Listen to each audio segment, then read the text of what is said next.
Buenas noches, buenas noches, buenas noches. ¿Cómo les va a todos? ¿Cómo están? Bienvenidos. Un poquito de café para arrancar la noche. ¿Cómo le va, don Gonzalo? Gonzalo, lo estuve llamando hoy, ¿eh? ¿Cómo anda usted? Eh, pero está todo ok para la gran jornada de mañana de los más pequeños. O de los más grandes, qué sé yo, no sé. Un saludo grande, Gonza, y un saludo grande a los que están del otro lado, ¿eh?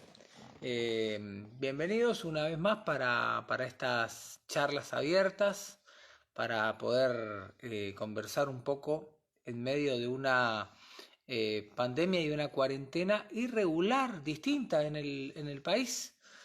Y digo esto porque está claro que en los últimos días se quiere incrementando la diferencia y la brecha entre una Argentina que pasa por una etapa diferente de la cuarentena y otra que la pone todavía más firme. Una etapa de una Argentina que al carecer de todo tipo de recursos la pasa muy mal, en Buenos Aires principalmente, y otra que encerrada y con los recursos y con la posibilidad de comer y de poder seguir adelante con sus vidas como se puede, pero al fin pudiendo hacerlo, trata de mantener lo más firme posible su cuarentena. Bueno, hoy volvió a crecer el número de personas infectadas, se conocieron nuevos casos de coronavirus en el Chaco, de personas fallecidas.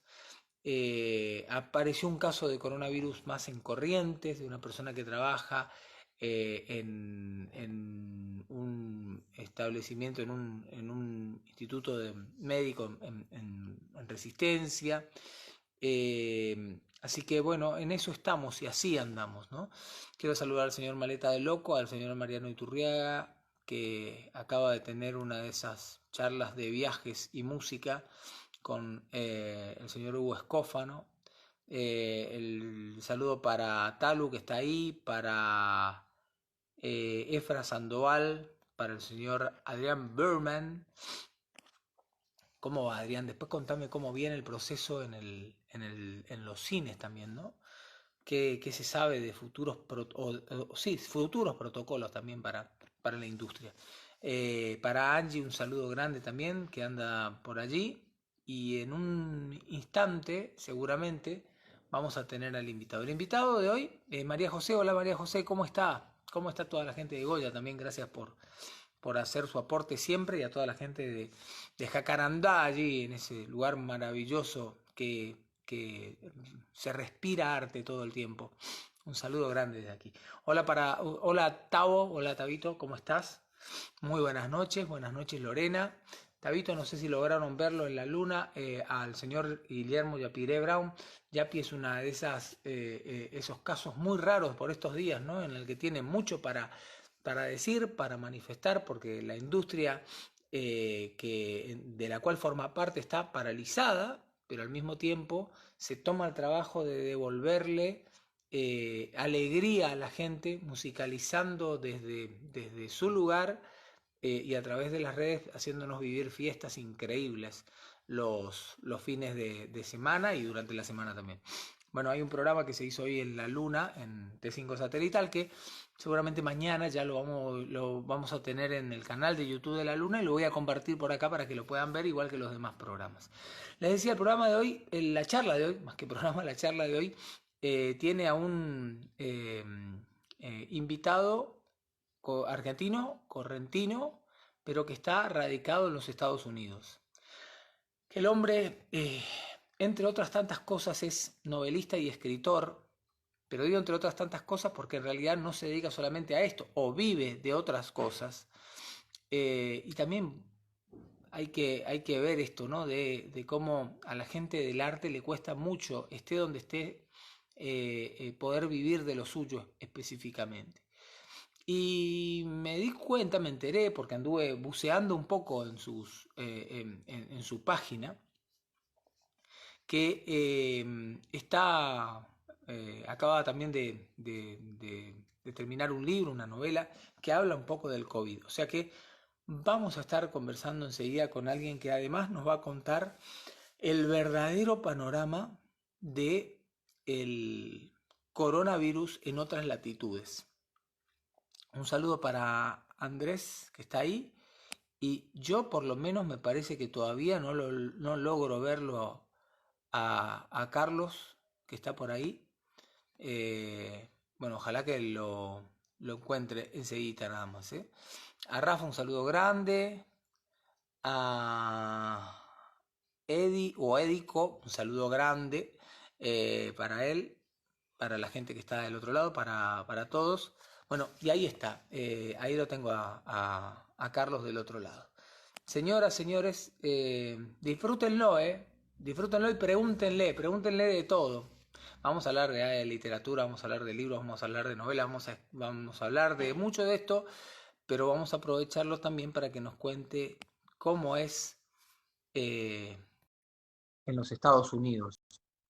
Está del otro lado, espero ya tenerlo, a ver si logramos contactarlo, a el señor Carlos Díaz Calvi, que por ahora no podemos unirlo, pero ya sé que anda por ahí, que está diciendo estoy, a ver si logramos tomarlo, Carlos, para poder charlar contigo, ¿sí?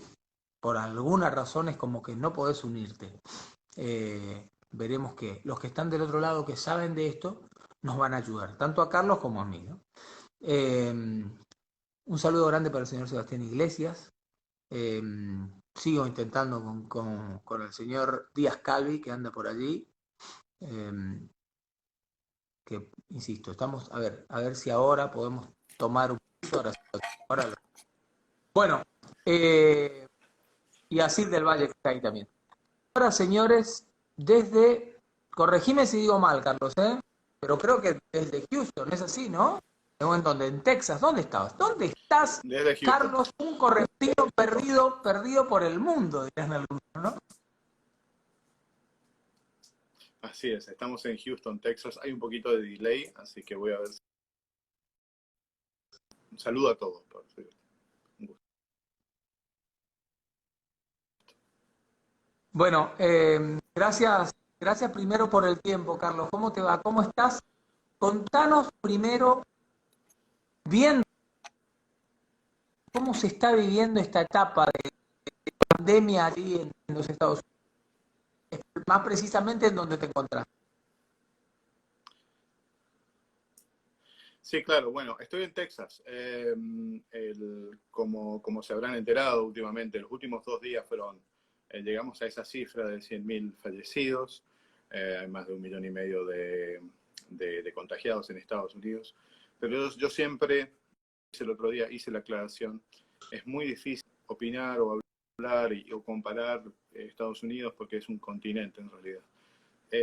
Texas en particular ha tenido 5.000 contagiados, 50.000 contagiados en total y ha tenido más o menos 1.500 muertos, pero es un estado que es el del tamaño de Buenos Aires, Córdoba, Santa Fe y Mendoza, todos juntos, y son 30 millones de personas. Entonces, en ese sentido sí podemos hablar. Y hemos tenido suerte de que al principio no pegó tanto como pegó en otros lugares, como fue en Nueva York. Pero bueno, la curva está ascendente, pero no tenemos cuarentena. Lo están tratando de manejar bastante el gobierno. ¿Cómo es esto de no tener cuarentena? Y básicamente, ¿cómo es el manejo de esta Sí, no sí, cuarentena? te lo explico.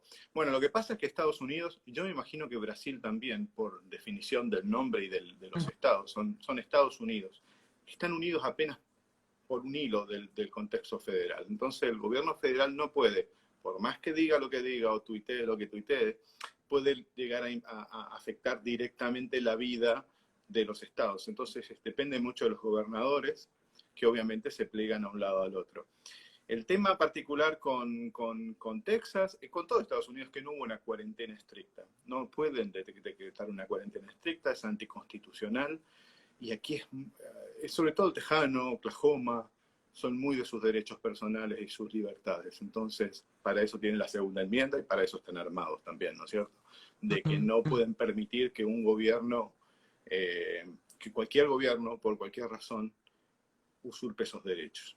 Entonces, lo que hubo sí, para comentarte, Daniel, y a tu audiencia, lo que sí hubo es una cuarentena, no es una cuarentena, es un stay at home, es la orden, que es habilitar a las empresas, pedirles a las empresas, y obviamente cerrar las escuelas, que a eso habilite a todas las personas de quedarse en su casa. Y la recomendación es de quedarse en su casa.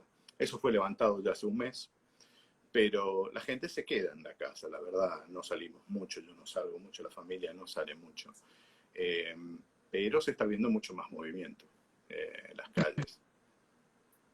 Pero este quedarse es por decisión propia, de alguna manera. Hay como una recomendación que viene dada desde el Estado, pero es casi como un sano consejo, digamos. Vos tenés Es la como, libertad claro, de... no hay forma obligarlo de ninguna forma. No puede salir el ejército a la calle porque va a ser un problema más grave que otra cosa. Las libertades en ese sentido están muy defendidas, hacen mucho énfasis en las libertades personales en eso.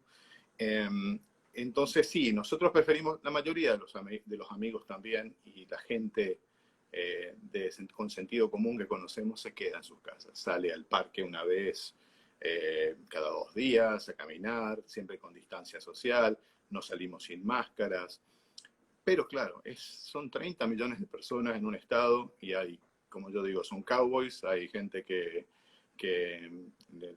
piensa que ponerse una mascarilla es un asalto a sus derechos, a su persona, a su personalidad y puede afectar. Por eso hay que tener un poquito más de cuidado.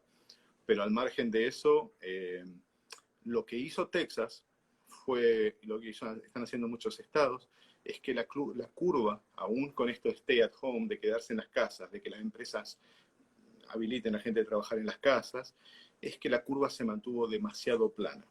Y este es un país que no es que le sobra el gusto por el trabajo, pero trabaja mucho. Y entonces la curva muy plana y la economía al empezar a afectarse y a tener tanta disponibilidad, por suerte hasta ahora, de la parte médica, empiezan a tomar una decisión muy parecida por ahí a lo que hizo Suecia, Noruega y otros países, es dejar que la curva suba e ir manejando ese dial de cuánto uno permite que el contagio crezca.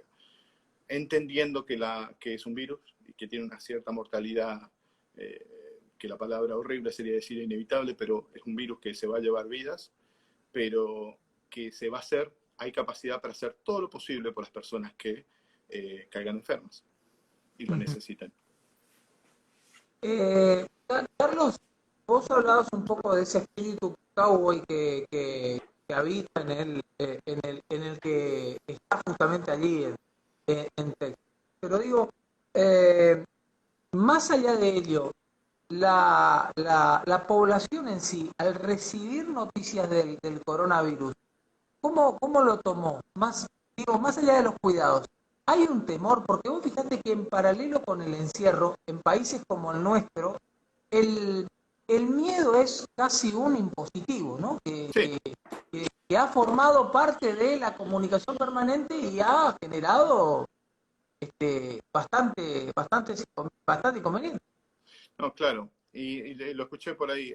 Lo que pasa es que, y lo escuché de un sociólogo, que aparte es psicólogo, y decía que el miedo solo te sirve para contener a alguien en un lugar cierto tiempo. Son 2 semanas o 3 semanas, y no suele ser más de 3 semanas, que puedes tener a la gente con miedo. Luego el cerebro empieza a hacer sus jugarretas de decir, bueno, si es menos del 1%, menos del 0,5%, no voy a ser yo. Y si soy yo, de algo hay que morirse, si es que fuera tan grave, ¿no es cierto? Y empieza a hacer jugarretas. Entonces acá lo que pasó es que, claro, hubo miedo, sobre todo cuando Nueva York pegó ese pico tan alto, que lo manejó lo mejor que pudo. Nueva York es muy particular, entonces no hay como dije, es un continente, Estados Unidos es un continente, desde Cádiz hasta Moscú, entra aquí, desde Estocolmo hasta Milán o Lombardía, donde pegado el pico, y Nueva York lo que tiene la característica es que es una isla muy chiquitita, donde confluyeron 5 millones de personas, muchos con coronavirus, desde enero a marzo de este año, cuando el coronavirus ya está dando vuelta, no solo en China, porque todos los vuelos de China no se suspendieron, pero también de Europa, que ya estaba con coronavirus sin que lo sepan, como se ha visto hace poco. Entonces es una isla muy chiquita y vertical y ha pegado muchísimo. No es excusa y ya se van a ver qué pasó, pero claramente es algo que pega mucho por contacto y por la cercanía. En Texas tenemos la suerte de que las casas están muy separadas. La gente vive en los suburbios, no vive en Houston, en la ciudad, por ejemplo. Y todas las casas están separadas. Entonces, para responder tu pregunta, hubo miedo al principio, obviamente, no salimos por muchas semanas, pero cuando se empezó a saber que los ratios o el contagio estaba dentro de bajaba a 1 y estaba un poquito más manejable, la gente empezó a reclamar abrir sus negocios con distanciamiento social y demás. Y al gobierno le sirve, y le sirve mucho, y lo auspicia, que las empresas grandes, las empresas chicas, y todos tengan que estar produciendo porque el Estado se financia con los impuestos, claramente. Del miedo se pasó, sí, disculpa. No, decime, te escucho, te escucho. No, lo que te decía, del miedo se pasó a una tensa calma y un cuidado que tenemos todos, obviamente. Y en esta casa en particular, entre los argentinos, pensamos que se adelantaron un poco en abrir las puertas, pero lo entiendo perfectamente y está justificado. Entonces lo que hacemos es jugar con estas reglas, nos quedamos en casa todo el tiempo posible, vamos a hacer la compra o al parque siempre que no haya nadie, hasta que tengamos un poquito más de seguridad. Con la suerte, Daniel, que la escuela está terminando esta semana. Tuvimos 2 meses de escuela virtual, los chicos acaban de terminar de pasar de grado y empiezan las vacaciones de verano. Entonces eso ayuda también a minorar la presión sobre los padres, claramente, que como en Argentina... Perdóname, ¿estuvieron en clase los chicos en este tiempo? No, clases virtuales nada más. Clases Nada más virtuales, virtuales. sí, todos los días, pero clases virtuales. Como en Argentina, me imagino. Déjame saludar a las personas que están del otro lado, a Beru, que está ahí, a Gonza, que sí, me estaba preguntando, ¿está trabajando? Sí, estoy trabajando, Gonza, en este momento. A Erika, que está ahí, a Liliana, un beso grande para ellos, para Ricardo, para Concepto, que está siempre, para Nicolás, para Oscar, para Willy, Alejo, bueno, mucha gente. Eddie, por ejemplo, que dice qué imagen tiene el presidente en cuanto al manejo de esta crisis sanitaria.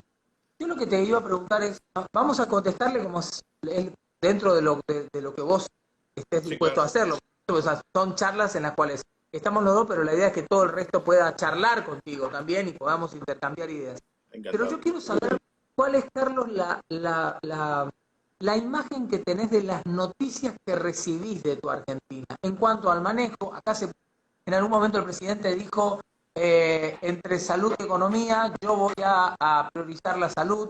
Bueno, hoy estamos ahí en una situación en la cual la gente no necesariamente termina rebelándose porque de la casa para adentro, por graficarlo de alguna manera, las quejas son múltiples. Pero los lugares donde hay mucho encierro, no es el caso de Corrientes, que ya está en una fase totalmente distinta, Dios gracias, pero en lugares como Buenos Aires, como provincia de Buenos Aires, como capital federal, el encierro es muy grande y las consecuencias económicas son verdaderamente catastróficas, más aún si considerás las características de un país que, a pesar de que los argentinos, los que estamos en esta tierra, como decíamos con Enrique Urbino hace unas noches, parece que estamos convencidos de que, bueno, como Dios vive acá, acá no nos va a pasar nada y mañana vamos a hacer una potencia, pero nada de eso es real, digamos. Claro. Pero ¿cuál es la imagen que tenemos como argentino de lo que recibís de él?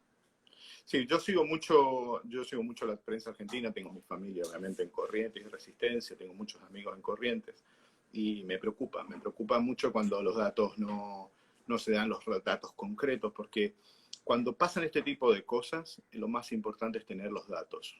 Los datos es los que te va a llevar, te va a tranquilizar y le va a quitar incertidumbre a las cosas, ¿no es cierto? Entonces, eso tiene que ver con testeos, tiene que ver con comunicar a la población que los datos son concretos. Y eso es lo que se agradece dentro de de lo perdido que uno está, ¿no es cierto? Todos estamos perdidos con esto, es tener los datos fidedignos de lo que está pasando. ¿Cómo veo a Argentina? Primero, a mí sigue pareciendo que se tomó una medida correcta con el tema de la cuarentena. No cabe duda de que ellos saben mejor que nosotros, los que nos gobiernan, qué recursos hay para enfrentar este tipo de cosas, ¿no es cierto? Yo confío mucho en que la gente que nos gobierna no es tonta y sabe los datos, y sabe las preocupaciones y no quiere que pasen cosas que pasaron en otro lado. Pasa que llega un punto, como te dije, que el miedo te lleva hasta cierto lugar, ¿no es cierto? Luego hay que empezar a presentar opciones a la gente. Yo estoy muy decepcionado con las últimas medidas o las últimas informaciones que me llegan cuando lo miro, por varios motivos. Una es esa, pero es un mal argentino, es algo que no pasa en otro lado y que tenemos que aprender, es que de compararnos constantemente con el resto. Ahora quizás sea por necesidad ante la urgencia también, y para mantener los espíritus altos, de estar mirando siempre a Brasil, de estar mirando siempre a lo que pasa en otros lados, cuando los otros lugares por ahí no nos están mirando tan de cerca. Yo miro porque me interesa, pero no están usando de ejemplo ni para bien ni para mal. Y a veces ellos también cometen el mismo error de comparar para mal. Entonces veo que hay mucho énfasis en lo mal que le van a los demás y es como que olvidamos de mirarnos a nuestro ombligo y me hace falta un plan. Yo cuando veo, me parece que no hay un plan. Y poner, aunque sean fechas, tranquiliza a la gente en cuanto a tener un plan. Y el Estado es muy grande, el Estado tiene muchísimos ministros, gente que parece estar todo focalizado en la salud, pero podrían estar haciendo un plan económico. Ellos saben lo que hay y lo que no hay. Un plan social, económico, infraestructura, todas estas cosas. Y mostrar que toda esta gente, que no es el presidente y no es el ministro de Salud, está trabajando también en cosas importantes, ¿no es cierto? Sentir que el Estado está trabajando. Esa es la decepción que tengo yo, porque a esta altura estamos todavía con el plan económico que dejó el gobierno anterior, que fue extendido, por cierto, pero no hubo un plan y no hay plan a ver hasta cuándo se va a seguir dando la maquinita, por ejemplo. Y me preocupa mucho porque los efectos son luego, no son ahora. El efecto va a ser cuando se abra todo de vuelta. Entonces, me preocupa el no tener perspectiva, que lo que uno está mirando es cuándo termina la cuarentena. La noticia es siempre cuándo termina la cuarentena, pero hay otras cosas que están pasando y me parece que es una oportunidad que estamos perdiendo los argentinos y me considero parte porque me encantaría poder volver y trabajar ahí y crecer y que mis hijos también crezcan ahí. Estamos perdiendo una oportunidad, nuestra excusa perfecta para hacer un cambio y buscar un modelo de país a 10, a 30, a 40 años, que todos compremos la idea. Todos sepamos que son 10 años que vamos a pasarla mal, pero vamos a bajar el costo social o el costo innecesario, digamos así, un 5% todos los años. Nadie está diciendo que hay que cortar todo, pero tener un plan. Y esa es la decepción, porque creo que va a terminar una pandemia histórica que va a ser para todos, para nosotros, para vos, Daniel, para la audiencia. Nunca nos pasó, ni imaginábamos que íbamos a pasar una cosa así, que esperaríamos cambios. Y mal me late que, así como hay muchos que hablan del nuevo orden mundial y las cosas que pueden llegar a pasar, no está pasando nada de eso. Y si esto llega a seguir como está siguiendo, no va a cambiar demasiado.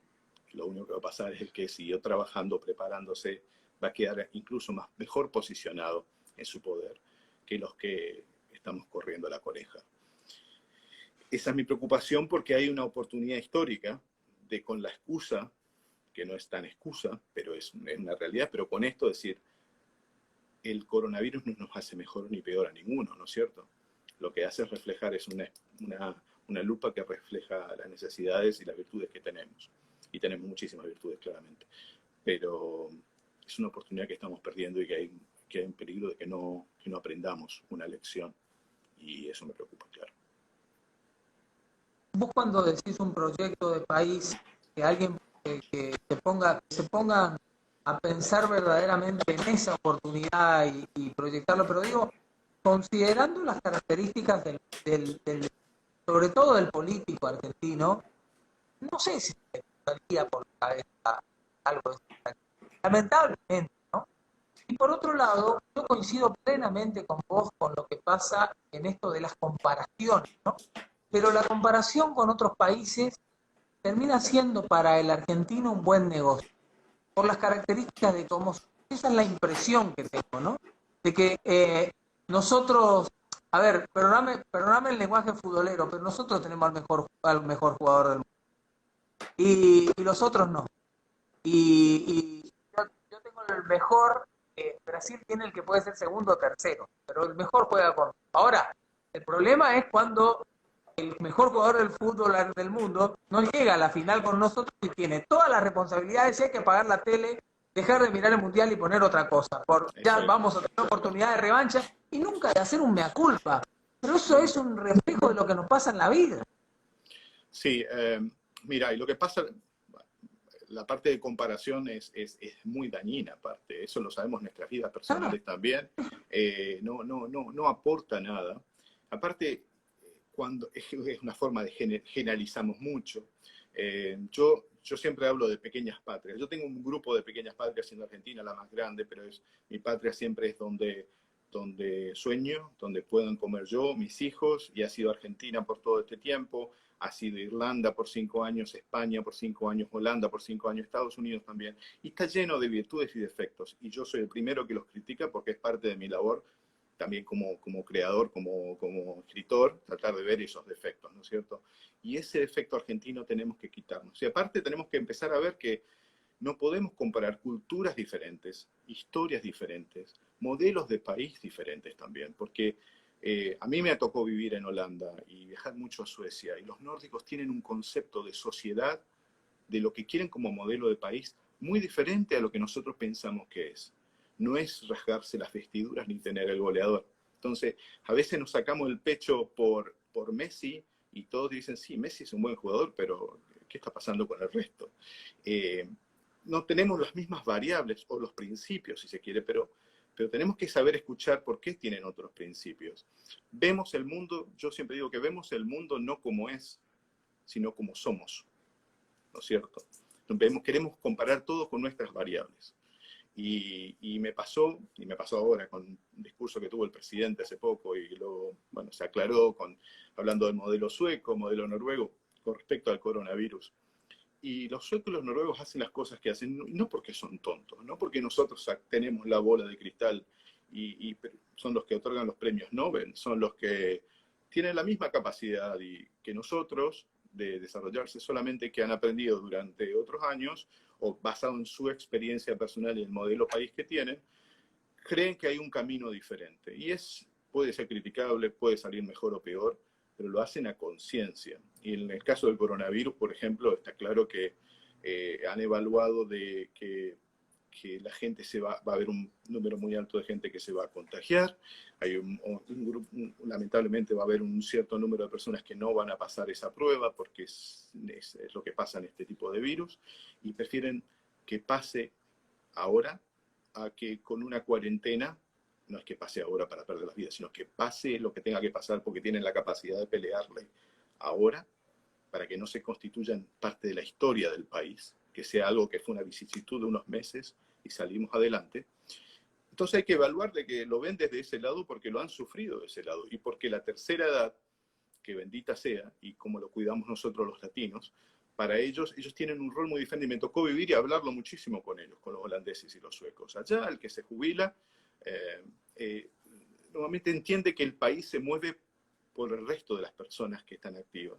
Entonces ellos se guardan en lugares, no van a la familia, que es diferente, y nosotros amamos tener a nuestros abuelos con nosotros, se separan, van a lugares preciosos que tienen con sus amigos de toda la vida, con sus parejas de amigos, y viven ahí tranquilamente. Entonces es más fácil controlar eso, y saben que la sociedad se tiene que mover, tiene que seguir moviéndose sin contarlos a ellos. Entonces se protege ese núcleo, y la sociedad se mueve y se pelea lo que se tenga que pelear.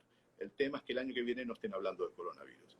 El problema con una cuarentena estricta, que nos vino bien a nosotros los argentinos, es que si seguimos con tanto en apretado, cada vez que vamos abriendo vamos a tener casos, y de aquí, si esto sigue, vamos a tener casos en 1 o 2 años cuando los demás se estén olvidando. Pero somos todos epidemiólogos de WhatsApp, como digo yo, ¿no es cierto? Aprendimos más de esto en los últimos meses que demás. Entonces la comparación es un tema que hay que manejar, y no es tan fácil generalizar y hay que informarse y tener un poquito de perspectiva. Así todo, soy bastante optimista. A ver, voy con algunos mensajes, Carlos. María José, que dice totalmente de acuerdo. Hoy lo escuché a la ministra de Educación de Jujuy. Qué cantidad de creatividad, decía María José, para seguir educando a los chicos. Es un ejemplo de que se puede. Bueno, saludar a Pablo Espedo, a Cami, a Yacareí, a Susi, a la gente que está del otro lado, Alex. Saludos y saludos a Carlos, amigo y ex compañero de clases de programación e hijo de Graciela, dice Andrés, ¿sí? Saludo Sí, grande para él, ¿eh? sí, Saludo saludos a todos. para Gastón y para Raúl, que están siempre del otro lado también, y hoy te estamos disfrutando a vos. ¿Por qué teniendo un sentimiento tan fuerte por Argentina que se te nota cuando te expresás, Carlos, ¿no? ¿Por qué estás ahí y no acá? ¿Qué te llevó a andar por el mundo, básicamente? ¿Es un mundo, es un país que como a tantos otros le fue cerrando las puertas? ¿Se fue cerrando las puertas? Y hubo algunas oportunidades de volver hace poco a colaborar. Por suerte, para aclarar, mi trabajo es ayudar a empresas, normalmente son estas internacionales, a mejorar la eficiencia y a ser más productivas, ¿no es cierto? Ya lo hablamos la última vez que pudimos conversar, que es la gestión del cambio, prepararse para lo que viene y controlar con números y valores cómo se puede mejorar y demás.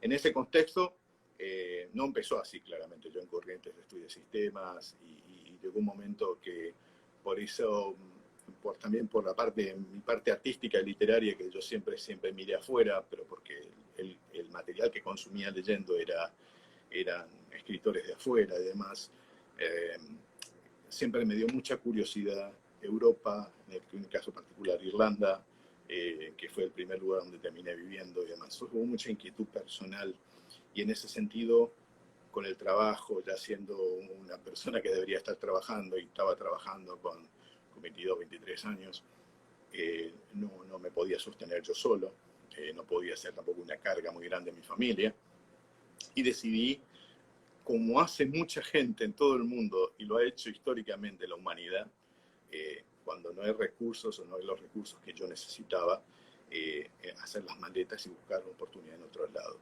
Y teniendo la oportunidad quizás de intentarlo, porque tenía una mano atrás y una adelante en Córdoba o en Buenos Aires, dije, estoy muy cerca de Corrientes como para, si me arrepiento, volver.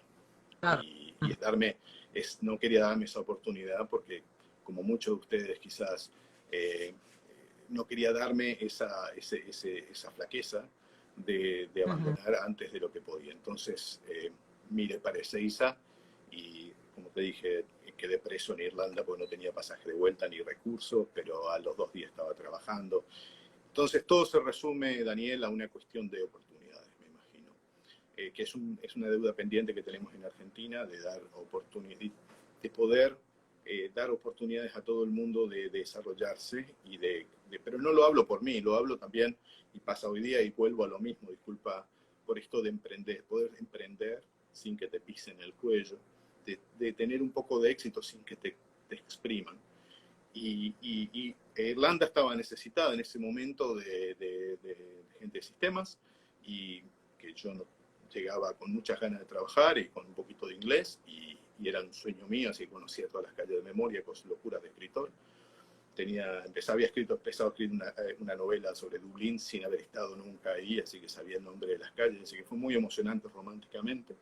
Viví ahí 5 años y luego surgió la oportunidad de España y la de Holanda. Intenté volver a Corrientes, trabajé un tiempito en Corrientes, pero tampoco se dio la oportunidad de expandirme, de aportar lo que yo creía que podía aportar, y tuve que volver a España, y de ahí se fue a Holanda, y de Holanda, trabajando para empresas multinacionales, terminé en Estados Unidos y en Nueva York, manejando uno de los fondos de inversiones más grandes del mundo en temas de sistemas.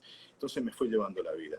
Hace 2 o 3 años tuve la oportunidad de volver con una oferta de volver a trabajar para el gobierno, eh, para ayudar en proyectos internacionales en la Casa Rosada y demás, pero no sé qué es lo que yo hago en realidad. Pero no se dio porque perdería la green card y estaba en juego el futuro de los chicos también, ¿no es cierto? Pero el sueño sigue siendo volver y escribir, claramente. Eh, Primero, antes de que siga con esto que acabas de mencionar, ¿quién es Gracielona que dice saludos de la pesada de mamá? O sea, ¿Eh? mi madre que no para. Ahí, ahí está, bueno, un Claramente. saludo grande. Un Saludo beso. grande para ella. Sí, Beso grande para Miriam también que está por ahí. Pero está bien que la familia eso está bueno, ¿no? sí, Esto, sí, sí, sí, eso es lo lindo de lo que tenemos hoy, de esto que claramente. aprendemos. Ya vamos a hablar de eso también, pero dijiste una serie de cosas las cuales creo que a todo el mundo le hace ruido, ¿no? Le, le hace o nos hace ruido por estas horas el hecho de que la gente que verdaderamente debería sacar adelante todo en cualquier otra tierra, en este país le cuesta el doble o el triple, ¿no? El tipo que emprende, el que labura, el que pone un negocio, presta, el que cumple con su parte de la manera que corresponde, parece que para ese sector no está hecho este país o este modelo de país. Y no estoy hablando de este gobierno, ¿no? Digo, No, no, llevamos sí. mucho, demasiado tiempo así, Los errores fueron demasiado. cometidos durante muchos años, claramente, ¿no es Sí. cierto? Mira, yo lo que rescato es que, y para dar ejemplos, porque en eso sí tenemos que compararnos, ¿no? Porque en extensiones y en gente no podemos comparar, pero en la básica, en los conceptos básicos, que no son engañosos para nadie, deberíamos estar todos de acuerdo como sociedad.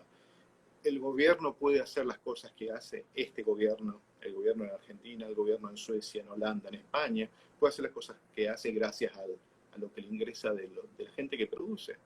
Entonces, siempre yo menciono, el otro día cuando explicaba el caso de Estados Unidos, es que tenemos acá, y Holanda es parecido, es diferente, y España, o sea, no lo hablo por Estados Unidos, hay 4 patas. Están las grandes empresas que hay que apoyar y se les saca la parte que hay que sacarle. Las pymes, la gente que produce, que se las apoya, se incentiva y se ha apoyado con el tema del COVID y se le quita una parte razonable también en impuestos. Están los empleados que trabajan tanto para las grandes como para las pymes, los que tenemos que hacer nuestra declaración jurada todos los años de impuestos, que también se le ayuda y se le saca. Y luego está la gente que necesita. Hay gente que necesita, ¿no? Eso no lo vamos a negar a nadie. En Argentina hay gente que necesita ese apoyo del gobierno que no se le saca, pero se le da cosas para darle esa oportunidad, ese equilibrio, ¿no es cierto? Darle la oportunidad de despegar. Eso pasa acá también. Pasa que en Argentina tenemos una quinta pata, y disculpen que sea más duro, pero estoy acá y digo lo que pienso.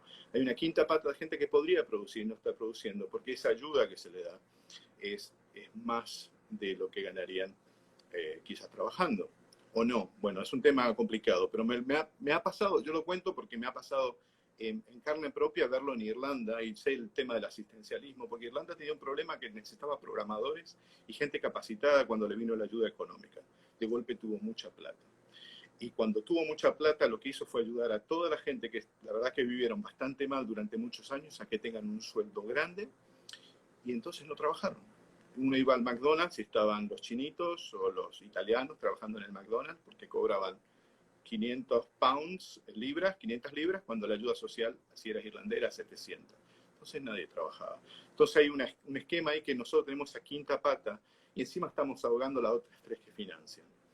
Y esa es una parte de esta cosa. Y lo otro es el costo, ¿no es cierto?, que tiene todo. No se puede hablar mal de las grandes empresas, se puede corregir cosas, obviamente, porque no hay injusticias, pero son las que financian todo lo otro que se hace. Y las pymes, tengo amigos ahí en Corrientes que tienen ideas que me hacen explotar la cabeza, y les mando un saludo porque quizás están por ahí, que pueden hacer cosas increíbles, y si el gobierno le aprieta tanto, no pueden contratar gente. Es una cuestión de presión fiscal y es una cuestión de presión laboral. Y ahí te puedo comentar un poquito, y discúlpame que salga del tema para terminar en la parte esta, es el tema laboral. que yo sé, y quiero que lo entiendan todos también. Acá, la verdad, se echó mucha gente con este tema del COVID. Creo que todo el mundo escuchó que hubieron 25 millones de personas que perdieron su trabajo, pero estaban con un pleno empleo prácticamente, y estaba un 3% el desempleo, un 2%, ahora está cerca del 20%, un 15% más, pero ese empleo, yo confío, creo, por lo que leo, es genuino. Esta gente son empresas, las tiendas que se cerraron y ahora se están volviendo a abrir, más el tema de petróleo. Y eso va a volver. Una cosa es pasar de 3 a 30, a 20 y otra cosa es pasar de un 30% a que el 90% de las casas necesitan ayuda del Estado y estás ahogando a la pyme y al que quiere producir y quiere trabajar ya. Yo decían que las fábricas podrían haber estado trabajando, con un poquito, unas medidas podían haber estado trabajando. Entonces, eso es lo que me hace doler. Entonces, acá te pueden echar rápido. Yo ahora estoy hablando con trabajo, mañana puede ser que no tenga trabajo. Acá te contratan en un día, te echan en un día. Lo que te hace, te beneficia, en el sentido de que uno tiene que estar preparado todo el tiempo para mejorar, todo el tiempo estudiando, todo el mundo está estudiando cursos, mejorando, que Excel, que esto, que lo otro, porque en cualquier momento te echan, o en cualquier momento te contrata otra empresa y no pueden decir nada, porque la flexibilidad laboral te permite eso. Es como aprender a andar sin rueditas, eso es lo que quiero decir, en bicicleta sin rueditas, ¿no es cierto, Daniel? Depende de vos y de nadie más. Y si no conseguís los recursos, si Texas se queda por el tema de petróleo sin trabajo, ya lo hice 4 veces y los amigos coincidirán conmigo, agarramos las cosas, las valijas, y los americanos son todos así, y nos vamos a donde haya laburo. No hay por qué quedarse, y lo hacen miles de correntinos cuando van hasta el sur, a la esquila, y tranquilamente lo podrían hacer gente en Buenos Aires también. Entonces yo creo que la flexibilidad laboral y apoyar a las pymes es tan importante, y a mí me duele muchísimo eso de Argentina, de que hablar con amigos y que quieren contratar y quieren crear cosas y tienen ideas incorrientes que pueden ser revolucionarias para todo el país y no pueden, porque contratas a alguien y se tropieza en la puerta al segundo día y tenés 6 meses de juicio. Es una cosa complicada. Disculpa que me fui por esos lados. No, no, pero está bueno porque cuando vos contás esto, Carlos, uno imagina Argentina e imagina el lugar, o sea, visualiza dónde estamos, al menos me pasa a mí, y visualiza la realidad de las provincias también, dándonos cuenta que papá, la diferencia es que papá va a resolverlo de alguna manera, digamos, ¿no? Que al mismo tiempo implica que vos nunca vas a terminar desprendiéndote, porque todo lo que, ocupemos terminología local, porque todo lo que al angaú vos estás haciendo, que es maravilloso, en realidad está recostado sobre una pata que te termina aplastando, achanchando, estancándote más tarde que temprano o más temprano que tarde, y entonces termina siendo más fácil que existan realidades como las que, bueno, lamento volver a decirlo, pero lo dije mal muchas veces y es la pura verdad, pero terminás encontrándote con realidades como las que pasan acá, que el gran logro a veces es ni más ni menos que te paguen el sueldo.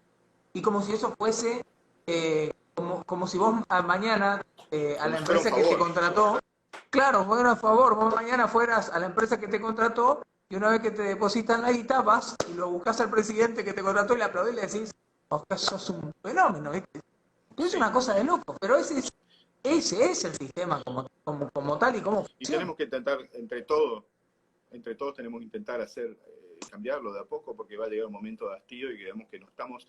Es una cuestión de Argentina tiene potencialidad, y ya lo dijo el neurólogo, neurocirujano, no me acuerdo el apellido ahora, pero es también la potencialidad la tenés que realizar. No importa tener a los mejores jugadores del mundo si no ganas el mundial, y mal que me pese a mí que soy re futbolero. Tenés que concretar, no es potencialidad, tenemos el potencial de hacer las cosas. Yo siempre, y otra frase amarga mía en ese sentido, es nosotros hablamos en Corrientes, tenemos una cosa bellísima que es los esteros del Liberal, ¿no es cierto?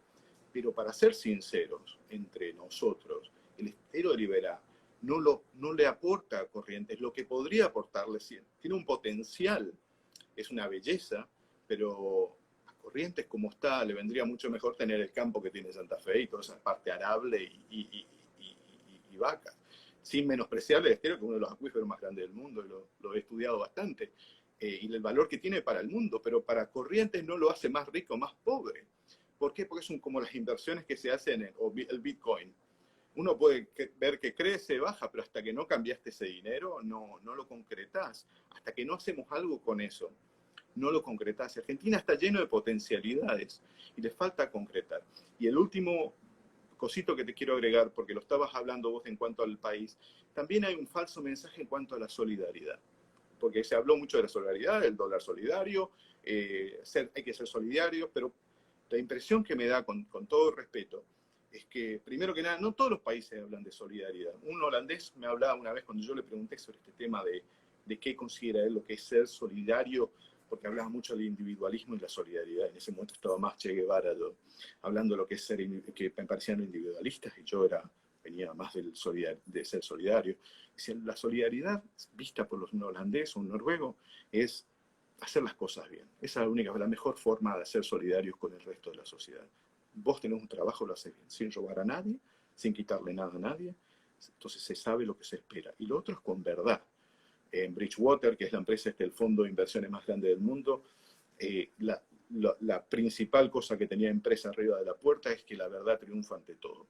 Entonces, esto de presentar gráficos que no tienen escala y que comparan para pedir perdón a los 2 días, no sirve. No sirve porque no nos toman en serio nadie y ni siquiera nos tomamos en serio nosotros mismos. Entonces, ser solidario no es tanto hablar, ser solidario con la plata de los demás, quitarle a alguien para darle a otro, cuando no están bajándose los sueldos los políticos, cuando se llenan la boca de hablar de los abuelos, cuando la plata del ANSES paga el fútbol, y ni siquiera la plata del ANSES es de los abuelos. Es tu jubilación, Daniel, es la jubilación de todos los que están acá también. Es ese aporte, porque al final el juego que estamos jugando es que tus hijos van a pagar tu retiro y que los hijos de ellos, ojalá los tengan, van a pagar el retiro de ellos. Es toda una gran bola de falta de solidaridad, de que no estamos haciendo las cosas bien. Reglas claras, verdad, y hacer las cosas bien. Es lo más solidario que podemos hacer para todos, es lo más justo, sin que te regalen nada. Otra cosa me decían es eso. Solidaridad es que nadie te regale nada. Y entonces uno aprende que todos tenemos que hacer un poquito de esfuerzo. Y con el esfuerzo, sin esperar nada, vamos a salir todo adelante. Entonces, una cosa es decir y otra cosa es hacer. El individualismo, se habla mucho de Estados Unidos, que la gente es muy individual, y otros países, ¿no es cierto? Lo pongo de ejemplo acá porque suena mucho, ¿no? La gente es muy individualista, no le importa a los demás, pero cuando hubo que cruzar el océano a pelear con los nazis, mandaron 16 millones de personas al muere, y murieron 500.000. Si no estaríamos todos hablando alemán, aunque le declaramos la guerra 2 días antes que termine la guerra nosotros en Argentina. Entonces, tenemos que tener un poquito más de concepto de qué es ser solidario, qué es lo que nos están diciendo ser solidario, y tomar nuestras propias decisiones. Disculpa que me voy por Dijiste, dijiste individualismo y yo digo, individualismo suena a egoísmo, y alguna vez aprendí otra manera de ver al egoísmo que también incluye a esa falsa solidaridad, porque uno puede creerse no egoísta por pensar en nosotros, y resulta que si yo me pongo a pensar en vos y en tu familia, pero vos no me das bola, yo me enojo. Entonces es una manera, vos tenés todo el derecho del mundo de decirme del otro lado, pero Daniel, al final no era que lo tuyo era desinteresado, o sea, vos estás esperando algo a cambio, que en el fondo también habla un poco de nuestros propios egos. Y Pero es es como el una, amor. y claro, exactamente, exactamente. Si esperamos siempre algo a cambio, no va a funcionar así. Y aparte, si la solidaridad, por definición, no puede ser forzada. No podemos, estamos jugando a hacer Robin Hood sacándole a alguien que no quiere dar. Lo que hay que dar es argumentos, datos y decir, esto es más justo. Y así todos nos... Y esto es más justo, y este es el plan que tenemos a 5 años, a 10 años, a 20 y a 50 años. Luego cambiaremos. Dentro de 6 meses lo cambiaremos. Pero hay un plan, y cuando me voy a mis acreedores o a la gente que tengo que pedirle algo, le digo, tengo este plan, no sé si lo voy a cumplir, pero estos son los números, esto es lo que puedo pagar y esto es lo que planeo hacer con lo que me queda. Es tener plan en la vida, ¿no es cierto? Un poquito de ser ordenado. Saludemos a Matt, que está del otro lado, a Jorge, a Vani, a Simplemente Corrientes. María José dice un par de cosas. Habana, zona sur también. Habana, zona sur, me suena a alfajor, ¿no? No sé a vos, pero a mí me suena. Me viene bien. Claro. Bueno, María José dice, acá el que trabaja y produce es el enemigo. Yo me dedico a la ganadería y cada día es una lucha, dice María José, cuando el campo es el sector que producimos, que produce dólares y nos matan a impuestos. Bueno, es la realidad en la que estamos, ¿no? Y hay que, dice Eddie, hay que cambiar el sistema político argentino. Bueno, de ahí a que lo permitan los políticos, hay Es también que... diferente. Sí. Pero aparte no tomar a la gente de tonta, ¿no es cierto? La gente sabe mucho más de lo que sabe mucho más de lo que creemos. Lamentablemente es un poquito más difícil de que reaccione de lo que esperamos también, ¿no es cierto?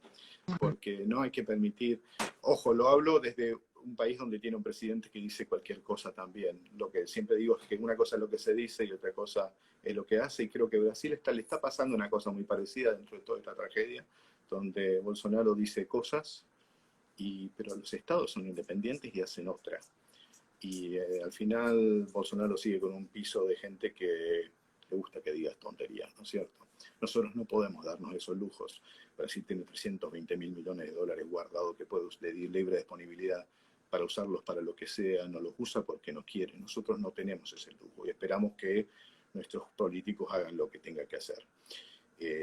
Pero básicamente es eso. Y lo mismo, ser sinceros y ser concretos con las cosas. No puede venir un ministro a decir, es lo mismo, a ver, yo tuve que pagar la hipoteca hace una semana y estaba diciendo, qué lindo sería poder ir a decirle al de la hipoteca, no te pago porque la fecha que me diste me parece anecdótica, y no solo eso, sino que voy a hacer una falta de pago soft.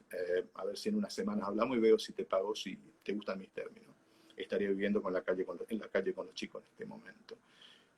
A ese nivel también es exactamente lo mismo, te lo aseguro.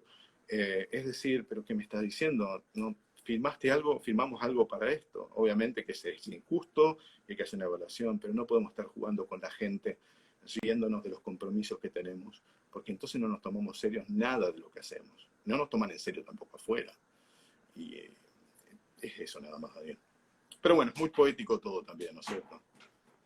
A ver, leo un par de mensajes y entro en otros temas, si me permitís, Carlos. Sí, claro. Dice Carey, estoy obsesionado, que además de lo que vivimos, estamos sumergidos en tremendo cambio de época y nosotros estamos atados al pasado. Bueno, pero es el gran pasado, es el mirarnos al ombligo, ¿no? Muchas Sí. veces, y nosotros, Argentina potencia mundial, ¿no? El granero del mundo, y entonces con eso, esa impresión siempre me da, ¿no? Que no quiere decir que no sea, que no tenga mucho para dar, pero es como que nosotros sí podemos. ¿Qué me importa lo que tengan los demás si nosotros somos Argentina? ¿Vos tenés idea de quiénes somos? Y con eso que para muchos, que cierto es también, no hay que incluir, como te dice mucha gente del interior, no es lo mismo el interior del país Claramente. que lo que pasa en el centro-centro, pero bueno, pero también es lo que nos hemos venido buscando y cómo nos han ido tomando. Claro. Y decía, perdóname, y decía María José, impuestos que tendrían que servir para proyectos para que la gente de la pobreza, para la gente de la pobreza y no para fabricar limosneros, que es muy triste. ¿Sí? Sí. Bueno, Gonzalo, sí, ¿te vas a decir algo?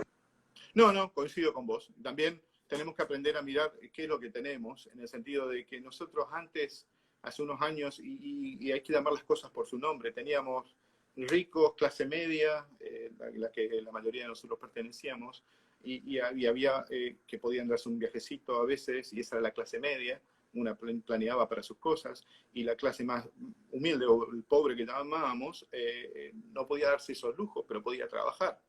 Lo que nosotros estamos llamando pobres hoy, y hay que ayudar, es gente indigente, no es pobre. Tenemos mucha gente que no tiene ni las oportunidades, no es tener y no poder hacer algunas cosas, vivir al día.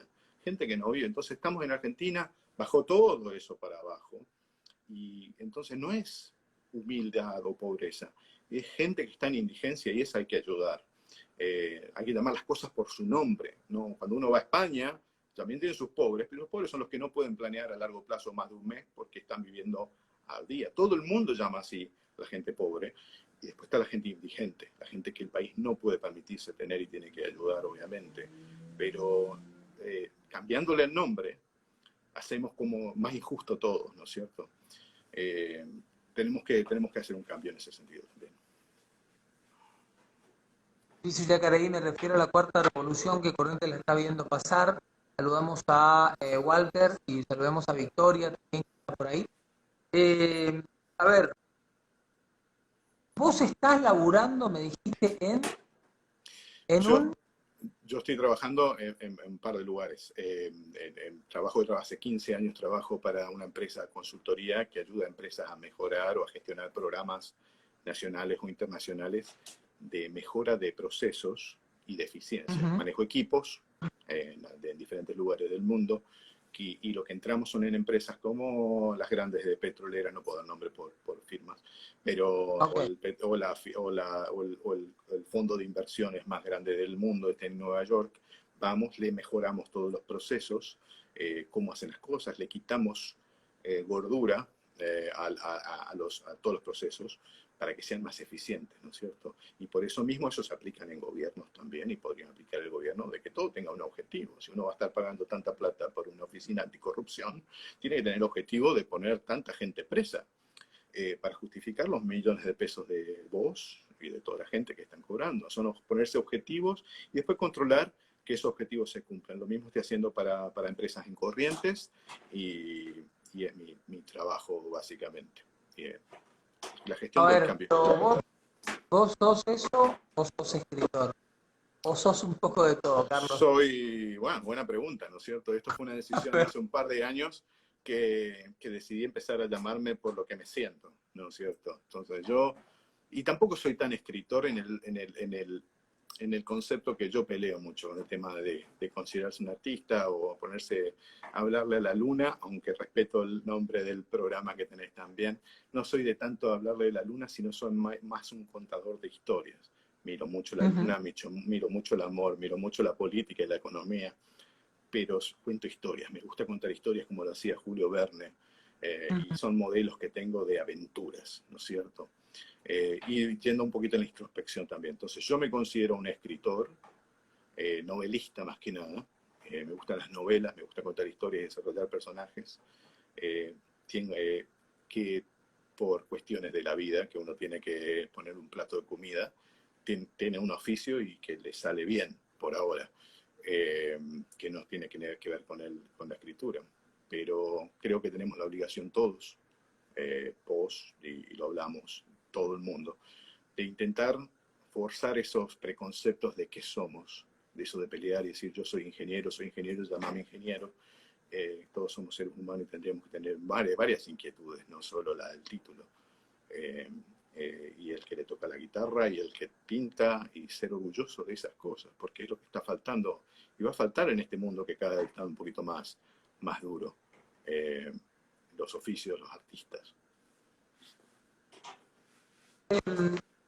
Los artistas jugaron en esta etapa, me parece que en todo el mundo, yo por igual, en esta cuarentena fueron los que levantaron una bandera que hacía falta, sobre todo para la gente que estaba más sola, más aislada, más en su caja de zapatos que había comprado con mucho esfuerzo o que la alquilaba, en ese espacio en el que esa persona que estaba mayor, que estaba solita y que no podía recibir al resto de la familia, y entonces la tecnología por un lado y los artistas se unieron para darle una respuesta o llenar un vacío si se quiere. Me parece que demostraron o demuestra la parte artística del ser humano que tiene un valor tremendo, que sin embargo, en el mundo en el que estamos, vos de alguna manera lo acabás casi te diría que de reafirmar, no es tan fácil vivir de artista.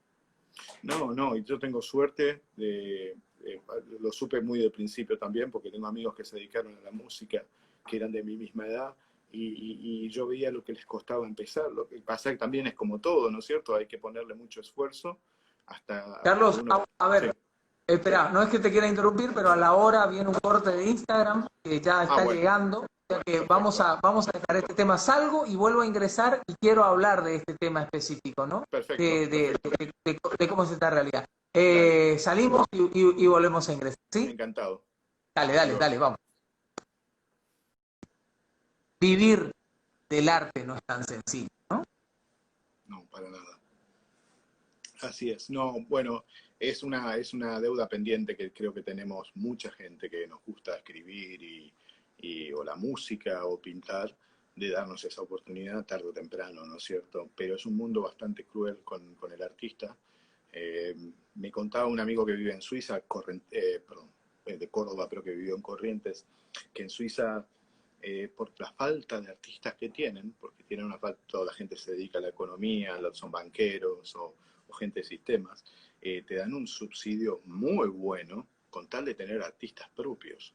Y él se nacionalizó y le dan un subsidio. Entonces puede vivir realmente de presentar pinturas mejores o peores, con tal de que presente 4 o 5 pinturas todos los años, puede vivir de eso y seguir aprendiendo. Y da una sana envidia poder dedicarse realmente a las pasiones, ¿no es cierto, Daniel? Cosa que otra vez es una cuestión de oportunidades, pero Argentina siempre ha tenido buenos artistas también, entonces por ahí es una pirámide donde reina mucho el tema del esfuerzo y del sacrificio y realmente gente que es muy capaz llega, pero hay muchos que quedan en el camino que deberían tener una oportunidad. Claro, ese es el gran punto, ¿no? Y vamos a dedicarnos a hablar de los escritores un poquito.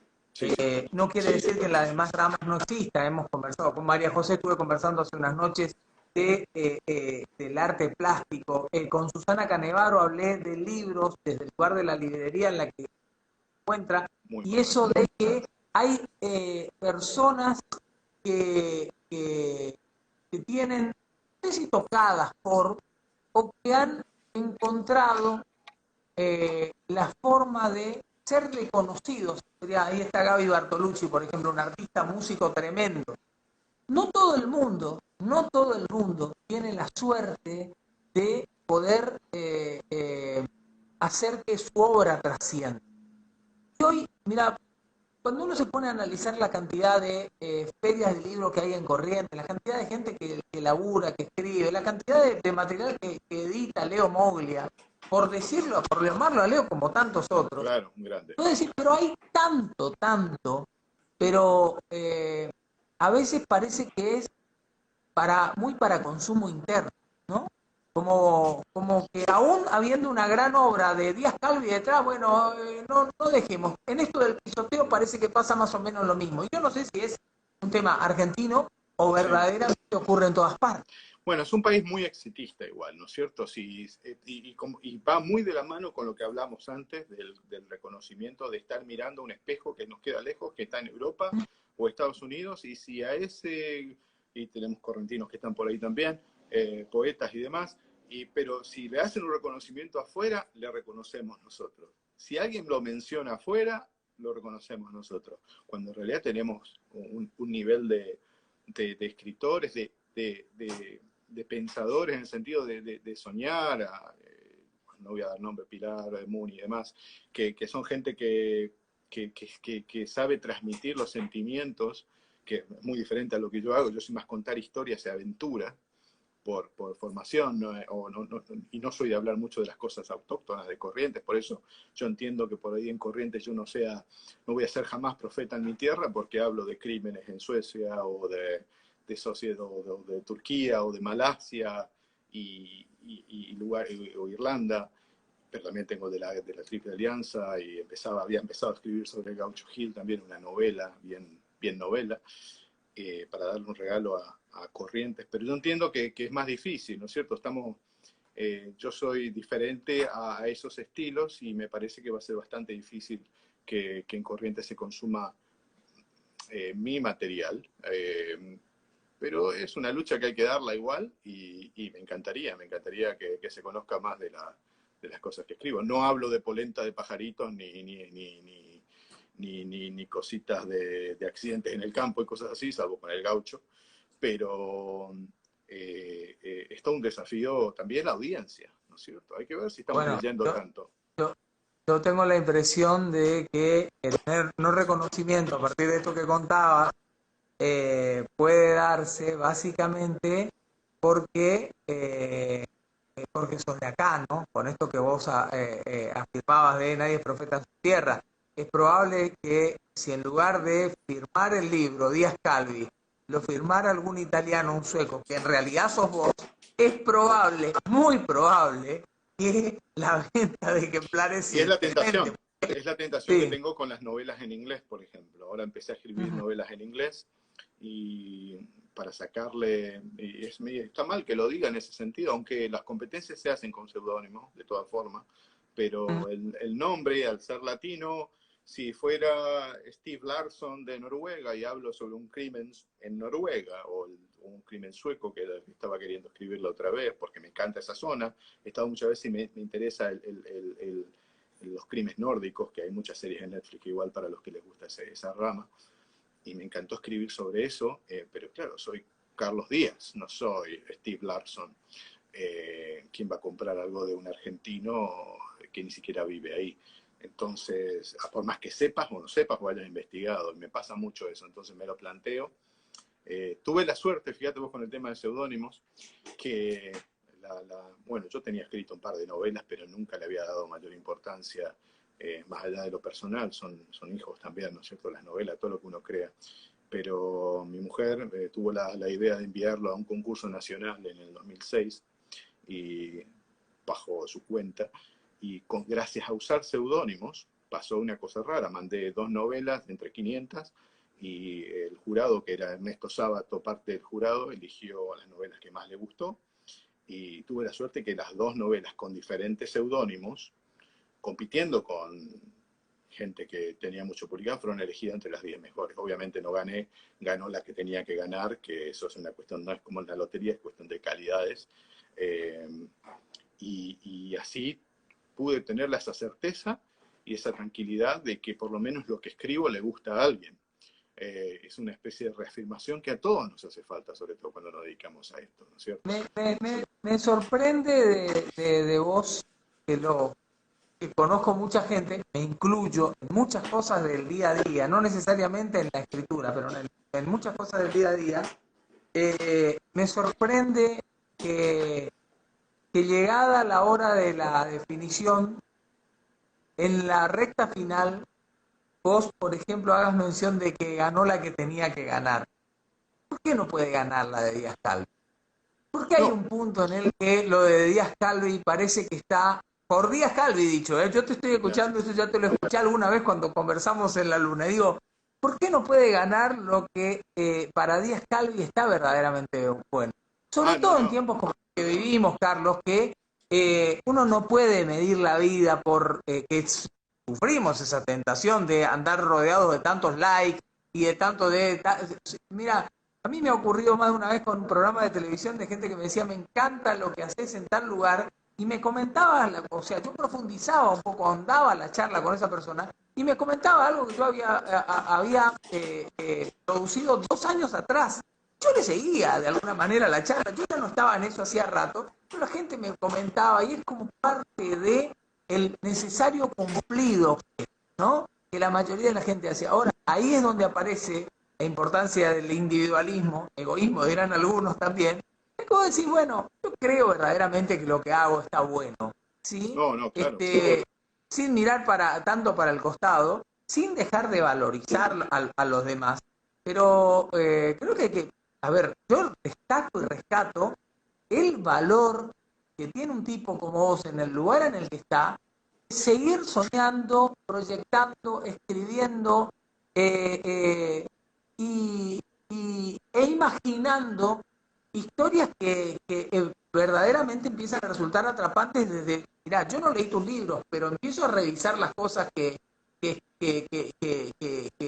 alguna manera anticipan cada una de las obras, y vos decís, la pelota, ¿de dónde saca este hombre estas ideas?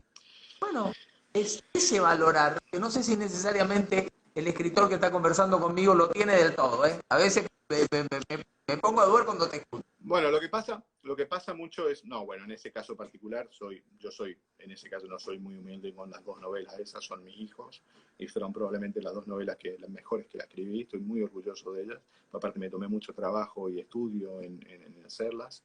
Digo que ganó la mejor porque la que ganó era excelente y yo no le había puesto ni la corrección ni el trabajo como para cerrarlas. Luego fueron publicadas en Argentina y fueron publicadas en España, así que tuve mi premio personal de verlas ahí, pero digo que, no, que había una que era muy superior claramente, pero estar con dos novelas entre 500 cuando nunca había pasado del mismo escritor, fue a un premio nacional, estuve muy orgulloso. Ahora, pero contestándote lo que vos estabas diciendo,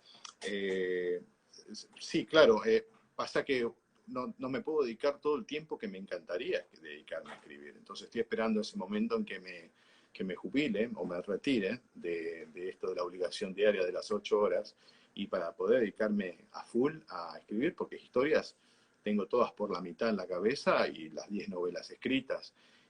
Pasa también que es un disfrute muy particular los que escriben tienen que saber, aparte de empezar, en caso de las novelas, porque son largas también, y los personajes uno piensa que van a hacer una cosa, porque ya yo diagramo las novelas pensando qué es lo que va a pasar con los personajes, cómo me gustaría que se desarrollen las relaciones que armen, hasta dónde llegan sus arcos, dónde dejan de existir.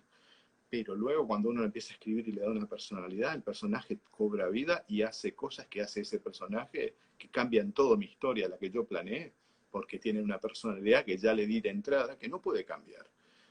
O puede cambiar porque hay un momento de cambio personal, pero no es cuando yo quise, no es que se pudo enamorar de este otro personaje, porque la verdad que lo que viene describiendo es una persona que jamás estaría atraída por este personaje tan extraño. Y entonces cobran vida y es muy disfrutable como ver cómo la historia es de los personajes y uno solamente está acompañando y agregándole momentos y lugares para que puedan contar su historia esos personajes. Es algo muy romántico en cierto sentido y real para el que no lo hace, pero imagino que todas las otras ramas artísticas tienen algo de eso, donde la obra se apodera de uno y uno al final es simplemente un conductor. Este tiempo, mencionaste recién de alguna manera, directa o indirecta, mencionaste el estar esperando poder tener todo el tiempo para que verdaderamente salga ese escritor. Ahora, este tiempo por el que andamos todavía pasando, ¿no fue también un cachetazo como para entender que a la vida no hay que hacerla esperar tanto, a las cosas que verdaderamente nos mueven, no hay que hacerlas esperar tanto? Estoy absolutamente de acuerdo y aparte es el moto que tenemos en la familia, no solo yo solo, de siempre creemos que la vida es una sola y que hay que aprovechar, por eso parte de esta búsqueda de algún día poder retirarse, sabiendo que aún teniendo un excelente trabajo y ya una historia de 20 y tantos años fuera del país, no hicimos todavía esa comodidad como para poder hacerlo en cualquier momento, porque nos pasamos viajando por todos lados, con el bebé de 5 meses en Marruecos, a Japón cuando tenían 1 año, a Tailandia, Malasia para escribir, Turquía para escribir 1 mes cuando tenía mis ahorros, los usé todo para irme a Turquía para escribir sobre los turcos, una de las novelas que fue publicada. Entonces, la vida, viajar primero que nada es probablemente lo más enriquecedor que uno puede hacer en la vida, abrirlas, lo que estuvimos hablando hoy, ¿no es cierto? Abrir un poquito las experiencias, sobre todo cuando uno puede vivir en estas sociedades, se da cuenta de los pros y los contras de todo, incluso las cosas que nos caracterizan a los argentinos, que te hacemos limonada con peras, ¿viste? Podemos tener unos recursos increíbles. Entonces, para mí, eso, Daniel, es una cosa que está constante en nuestra vida, ¿no es cierto? El de poder darnos oportunidad de hacer las cosas. Esta cuarentena me permitió continuar una novela, empezar a pintar, empezar a aprender a tocar la guitarra. Creo que todos tenemos que, yo siempre llamo la palabra da vincear, que es intentar hacer diferentes cosas, pasar la vergüenza, dejar la vergüenza de lado. Una de las cosas que yo creo que en la vida son más importantes es no quedarse con esa pregunta de qué hubiera sido. Jamás. El día que me tenga que ir a este mundo, quiero irme con la tranquilidad de que no me quedó ni un qué hubiera sido en el tintero. Ya lo otro seguiremos trabajando hasta que llegue el momento que podamos hacerlo. Pero escribir, yo espero que no me va a dejar nunca. Lo que sí quiero dedicarme es a tener esas 8 horas por día, si pudiera algún día, de, de corregirlo bien, de poder, en vez de tener 5 historias en la cabeza, poder diagramarlas y decir, de enero y febrero voy a escribir esta, marzo, abril esta otra, porque tengo 5 en la cabeza Ujú. que, y las tengo que seguir haciendo lo antes posible. Pero sí, vivir es lo más importante, disfrutar es lo más importante, es una sola vida, la vida. Creo que yendo a tu pregunta, creo que el COVID si es algo que nos tendría que haber servido para todos, es recordarnos a todos nuestra finitud, es recordarnos a todos que las cosas cambian y que tenemos que estar siempre intentando hacer los que no más nos enriquecen, ¿no es cierto?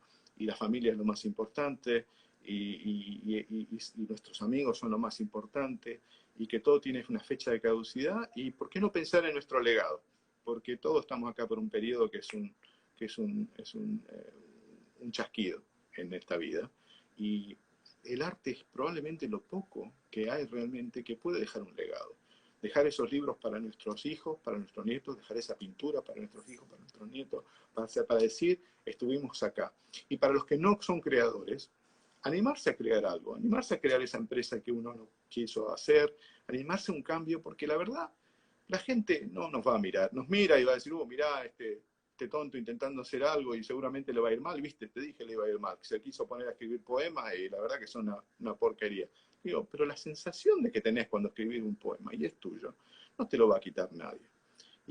Normalmente la gente habla mucho, y por eso me fui de Facebook también, porque es muy difícil congeniar quién está y quién no está, y las envidias mías, y todas esas cosas, y manejar los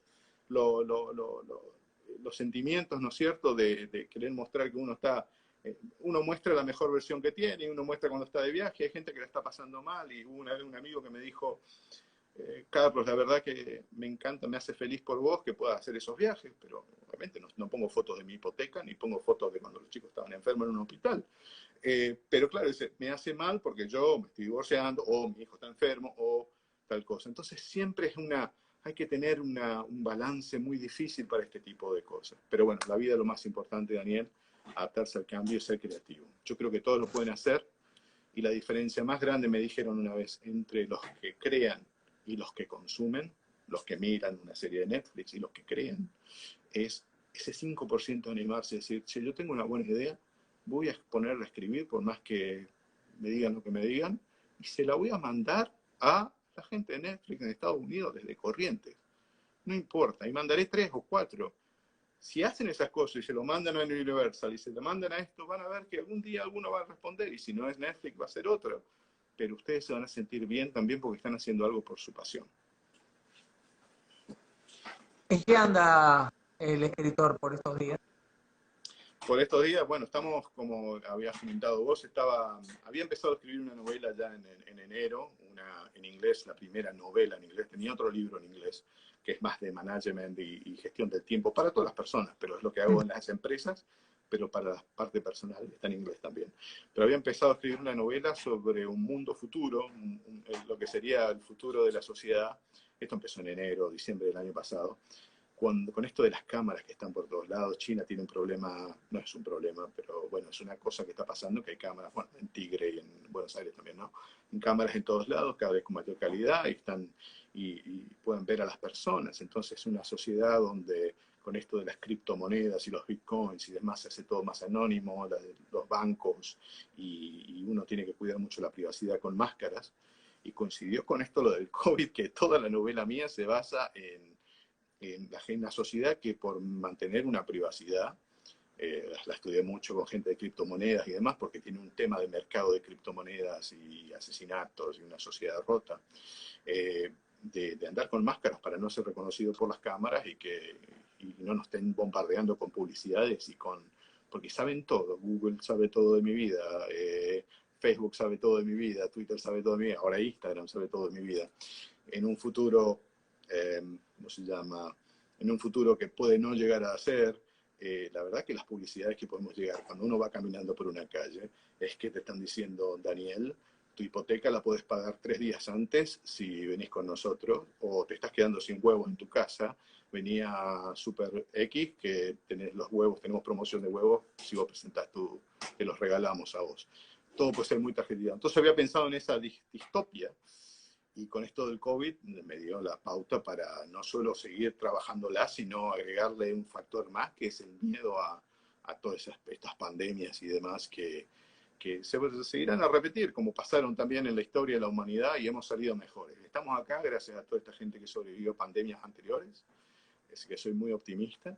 Pero la novela es de esto, y ya están los 4 o 5 primeros capítulos, están para descargar, cualquiera que lo quiera probar su inglés, y creo que la novela va a estar disponible en unos meses más, está en corrección. Está terminada, está en corrección. ¿Quién se encarga de pegarle la segunda lectura que no es la tuya, Carlos? ¿Qué? ¿De Ah, corregirla? Eh, de corregir. sí, bueno, primero que nada tiene que pasar el filtro de mi esposa, que ella es la que me controla y obviamente va a tener unas críticas constructivas sobre mi primera parte en esta charla, donde me fui para la política, que debo mantenerme al margen. Pero no, ella es mi lectora predilecta, así que no tiene miedo de decirme en que me equivoco. Pero luego tengo un grupo de amigos que son editores, que ya me vienen acompañando hace rato, que la corrigen en inglés en este caso. Y después está la editorial. Bueno, en el caso de inglés no tengo editores en este momento, entonces por eso no la puedo sacar, las del inglés no las puedo sacar a Amazon y demás, porque la están revisando. Están 10, 20 editores que la están mirando, y cuando la termine esta en unas semanas más de corregir, las tienen que ver si les interesa publicarlas ellos. Y yo creo que esta tiene potencial, lo que pasa es que escribir en un idioma que no es el de uno es complicado. Uh-huh, uh-huh. Decime, y esto de no tener editores, lo que sí está editado, más allá de lo que editaste oportunamente en Corrientes, ¿cómo fue la edición? ¿Dónde te largaste por Gracias. tu lado bien? No, ¿Fue gracias a los premios. obras? Obviamente todos conocemos lo que hizo, bueno, Leo Moglia fue uno de los primeros que reaccionó después de los premios que tuve a nivel nacional, o las menciones a nivel nacional. Luego tuve, por suerte, premio de literatura de Corrientes un par de veces, primer y tercer puesto en 2 novelas, pues salí otra vez primero y segundo. Premio Corrientes de literatura cuando Pocho Roch sacó la de música. Estoy muy agradecido a la ciudad, a la provincia, obviamente. Me encantaría que me conozcan más y que puedan descargar los libros. Lo voy a poner todos gratuitos luego para que quiera conocer un poco más. Pero Leo me dio un espaldarazo importante. Luego en Buenos Aires me decidieron publicar otra, y luego salió una editorial de Canarias que quiso publicar otras 3 más para el público en España. Y después tengo estos editores por Amazon. Pude publicar las otras 3, y creo que tengo las 9 de las 10 están publicadas, más la de Management. Pero claro, yendo al punto que me decías antes, Daniel, si se venden, que no es un número menor, que se vendan 5.000, 10.000 novelas al año, o 5.000 o 6.000, y por los porcentajes que se manejan en literatura son ínfimos, la verdad. Si uno no es un Paulo Coelho, te queda menos del, no es ellos ganan el 15%, vos te queda el 8, el 7%. Entonces, de esos, la verdad es que no da para vivir, no da para ni pagar la hipoteca ni nada. Entonces, yo tenía un agente que me había dicho una vez: Carlos, a vos te encanta escribir, escribís bien. Lo que tenés que hacer es escribir, seguir escribiendo, sacar material, escribir 10, 15, 20, 30. Porque algunas de ellas son muy buenas realmente. No lo digo yo, sino por los premios. Y con que una enganche en el circuito, como lo está pasando con Santiago, que es una novela, la segunda que escribí, pero es la que más éxito ha tenido, todo el mundo le gusta, le encanta. Una vez que la gente, haya un grupo que lo lea, lo agarre, luego van a buscar las otras, van a ir consumiendo las otras. Así que mi objetivo es seguir produciendo, seguir creando, que es lo que más me llena en el mundo, junto a mis hijos y a mi esposa, y que el día de mañana hayan 30, 40 novelas mías para la posteridad y para el legado. ¿En cuánto juega en eso que hoy el escritor, sea cual fuese, tiene la chance, porque creo que así como hay tipos como Leo, es la impresión que tengo, ¿no? Tipos como Leo que van en busca del escritor que verdaderamente tiene un potencial y lo quiere apoyar y lo palmea o le da los golpes necesarios como para que siga adelante. También me da la impresión en esto que hay mucho editor que está pensando exclusivamente en el negocio y mucho escritor que también no lo ve mal, digamos, esta historia de decir, bueno, mira, la verdad es que yo soy Carlos Díaz Calvin, sé que puedo venderme, no sé, 200, 300 libros en un círculo determinado, mandaré a la gente de Netflix porque me parece que... Pero mientras tanto, esto me servirá como para que con mi familia hagamos la mudanza de Texas a tal otro lugar. ¿Cómo ves esa historia en la Bueno, que mezclan, ¿no? Un poquitito como todo, es un lo negocio, comercial. Sí. es un negocio cruel y la verdad, bueno, es un negocio primero, así que no soy yo, así como no soy epidemiólogo para hablar de otras cosas y lo intento, pero no puedo opinar mucho de lo que es el negocio de la edición. Me encantaría que me estén golpeando la puerta para publicar más novelas. Por suerte tengo todas, la mayoría publicada por otra gente. Eh, pero yo entiendo que es un negocio y un negocio que pasa mucho también en la televisión argentina. Y cuando uno escucha a los artistas en la televisión argentina quejándose de los paquetes de afuera, obviamente si hay libros que vienen afuera, vienen mucho más baratos, son novelas realmente buenas. Y entonces es muy difícil competir con eso. Por eso me estoy animando yo a competir con ellos en otro lado. Lo otro también es que yo no, creo que tenemos un problema de que no se está leyendo mucho en nuestra región. No, hemos perdido ese amor a la lectura. Eh, y no sé, en España se lee un poco más, hay un poco más de costumbre, hay más resaltamiento al artista, al que escribe también, y hay más apoyo también de la nación. Probablemente no le puedo pedir más, obviamente mucho menos a Argentina, que no estoy ahí, de algo que todo, tiene que solucionar temas mucho más importantes. Pero bueno, yo creo que mi obligación como creador es seguir creando y construyendo historias, porque son las que entretienen a la gente, las acompañan y algún día pueden darme esa oportunidad de vivir de eso. O, y si no, escribiré columnas y escribiré otras cosas, ¿no es cierto? Pero Corrientes en particular a mí me atrae. Yo el libro que tengo de la Triple Alianza, que fue publicado por Moglia, yo tengo entendido que hasta en algunas escuelas se estuvo comentando, porque la intención era esa.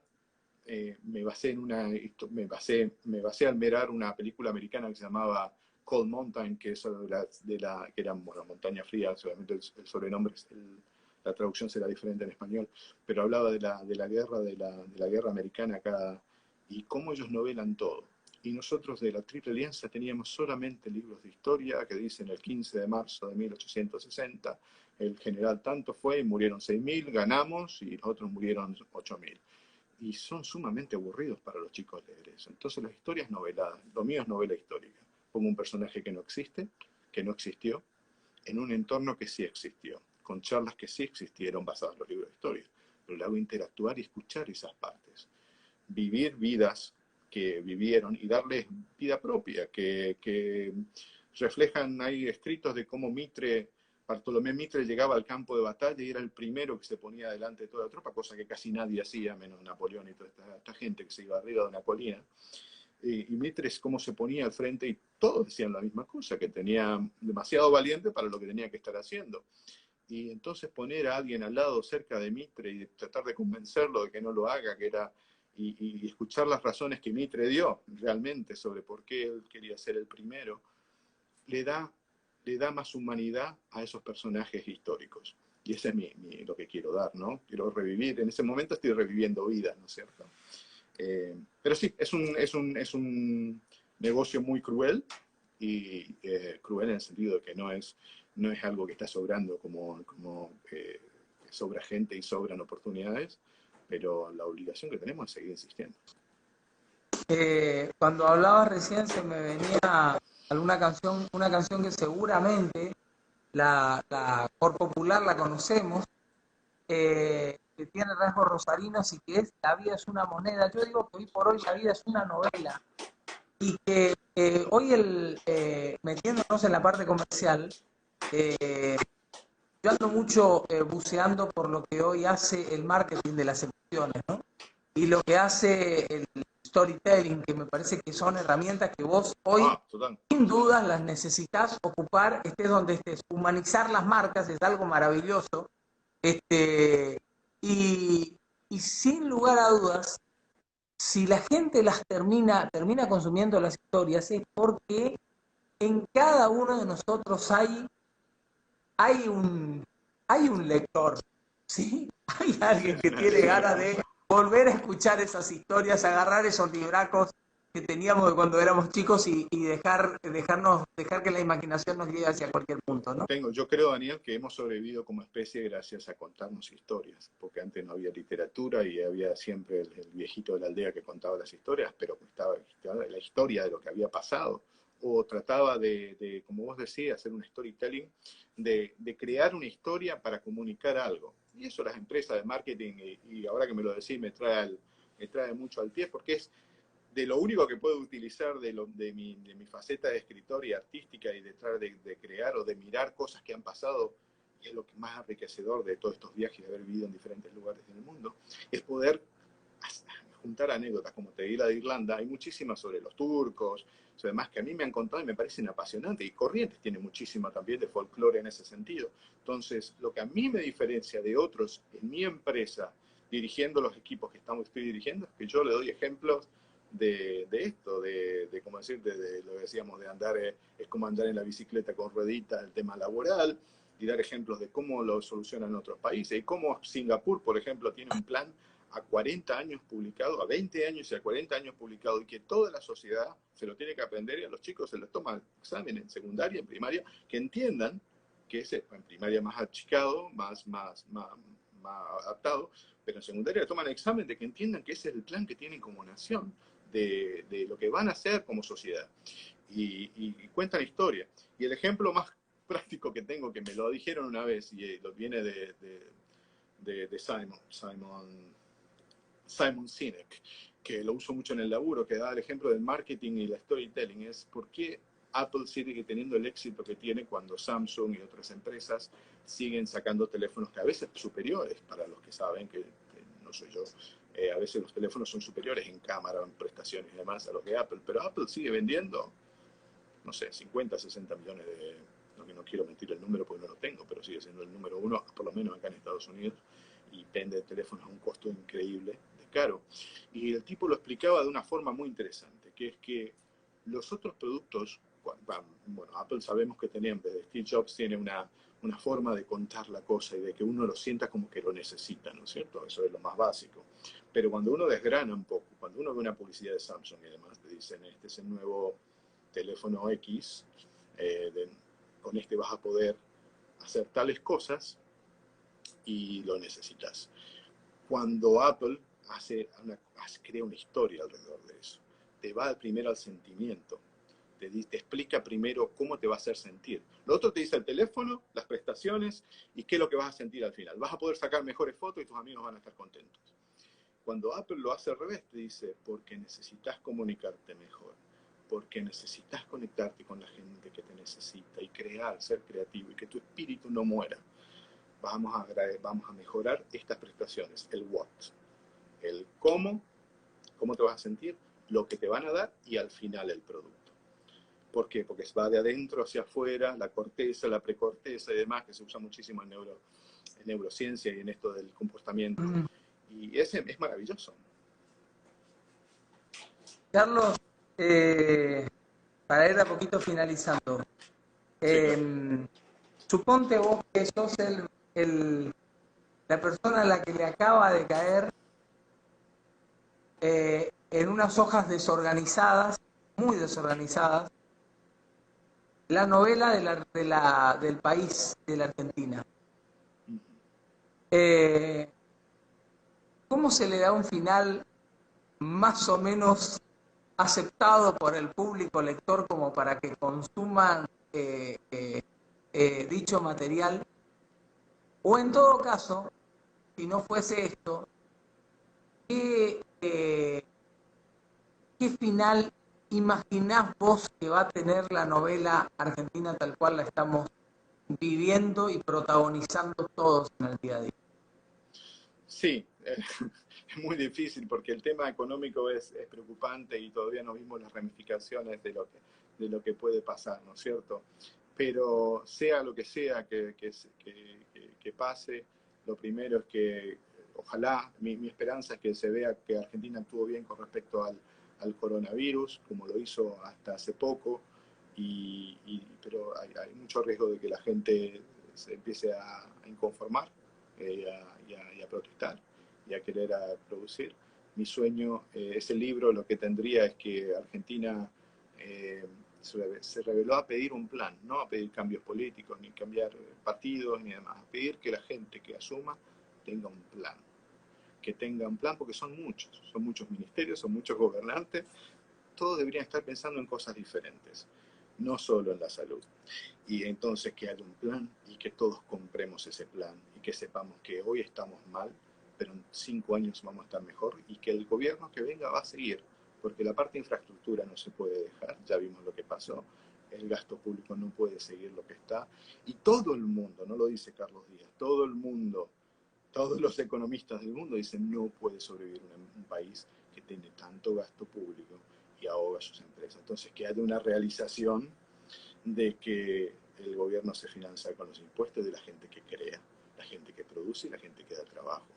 Y que eso se logre, que haya un cambio, que todos nos demos cuenta de que la plata, como lo del ANSES, que a mí el ejemplo me pareció muy importante, no es que le están sacando la plata a los abuelos, le están sacando la plata a todos ustedes, a todos nosotros, porque tengo mi plata en el ANSES también, para usarla para fútbol y para usarla para otras cosas. Que haya una realización como país de que se puede ser mejor, que Argentina está condenada al éxito para muchísimas cosas, pero hay que realizarlo, hay que hacerlo. No hay que esperar que Messi nos saque campeón del mundo. Tenemos que tener muchos Messi, son menos que Messi, pero mucha gente dispuesta a poner el lomo y también, si es posible, que repatrien un par de exiliados que estamos lejos y que nos encantaría poder ayudar genuinamente. Así como critico mucho el gobierno, me encantaría poder caer en un gobierno como el actual y decir, muchachos, vamos a usar los OKRs, que es lo que usa Google, para ver los resultados y medir los resultados y ser transparentes con la gente. Nos pusimos a crear, queremos reducirle el gasto público en un 5%, y acá están las pruebas que lo reducimos, están los papeles, está el banco.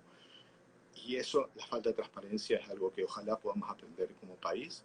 Y luego asumir los errores, dejar de compararnos, dejar de mirar Brasil y países más grandes y ser orgullosos, como vos decías con el tema de la literatura, ser orgullosos de lo que tenemos, pero primero entender qué es lo que tenemos, tener una idea muy clara y tener una conciencia de estas son nuestras capacidades y estas son nuestras limitaciones. Que todo el mundo lo sepa. La vamos a pasar mal un par de años, pero después vamos a estar bien. Lo último, Carlos, cierto es que por esos pagos las puertas están más abiertas y por estos pagos, por tu tierra, del Tarahui también. Pero bueno, el coronavirus sigue haciendo de las suyas, la pandemia sigue haciendo de las suyas y las cuarentenas siguen impidiendo que muchas puertas se abran. Cuando todo vuelva a ser, no sé si como antes, pero tenga una se asemeje a la normalidad, por más que sea una nueva normalidad. Y entonces cuando se vuelvan a abrir las puertas, ¿qué es lo primero que va a hacer Carlos Díaz Calvo? Yo darle un abrazo a mi hermana, a mis sobrinos, a mi madre, obviamente, que está ahí, a mis amigos, juntarme nuevamente con mis amigos, que nos peleamos y nos amigamos todos los días, los chicos ahí del Pío, los chicos de los grupos de WhatsApp y demás, pero que estamos todos tirando para el mismo lado, nos apoyamos, nos peleamos y nos amigamos como somos una tribu, y me encantaría poder dar un abrazo a todos, que ahora justamente es lo que tenemos prohibido, ¿no es cierto? Que esa parte de Argentina, espero que no cambie, que no la perdamos y que este virus, como pasó con otros, ya desaparezca, así como vino, desaparezca y volvamos todos un poquito a una normalidad que no era tan mala. Tenemos que hacer cambios porque solamente mostró lo que tenemos, no lo hizo peor ni mejor. A la distancia, de forma virtual, y aunque no se pueda, un abrazo grande, un gusto enorme. Gracias por la predisposición de siempre, Carlos. Gracias Bueno, por tu tiempo. igualmente, y un saludo a tu audiencia, a todo Corrientes. Un abrazo enorme. Gracias, Daniel, otra vez. Me siento siempre muy cómodo hablando con vos. Saludos a toda la familia y a disfrutar. Dale, Gracias igualmente. por... Que sigan todos bien, chicos. Un abrazo. Que tengan una excelente noche. Gracias. Carlos Díaz Calvi del otro lado, charlando, conversando en esta noche. Gracias a todos los que estuvieron del otro lado. Un saludo grande a Edu, que está por ahí, a Ed Viñolo, a Gastón Sal, un saludo gigante para Gastón. Bueno, para todos los que estuvieron sumándose. Estuvimos teniendo una linda charla en la cual hablamos de actualidad, de política y por supuesto también una noche en la que se habló y mucho de literatura con un escritor que es bien nuestro, ¿no? Y un tipo que ha hecho con sus novelas muchas cosas. Entre otras, sacar muy buenos premios y demostrar que aquí en la Argentina y en este caso en Corrientes hay mucho arte para compartir y muchos de los artistas que tienen cosas realmente maravillosas, preciosas para brindar. Gente, a todos que tengan una excelente noche, que la pasen muy bien. Ahí me dice Carlos, a los que quieren conocer un poco de su obra, lo está escribiendo, diazcalvi.com, www.diazcalvi.com. Y bueno, esta charla, como siempre, queda aquí colgadita para que la puedan disfrutar y compartir con quienes crean oportuno hacerlo. Gracias a todos, que tengan una excelente noche y volvemos a encontrarnos una de estas noches para seguir con estas charlas abiertas. Chao.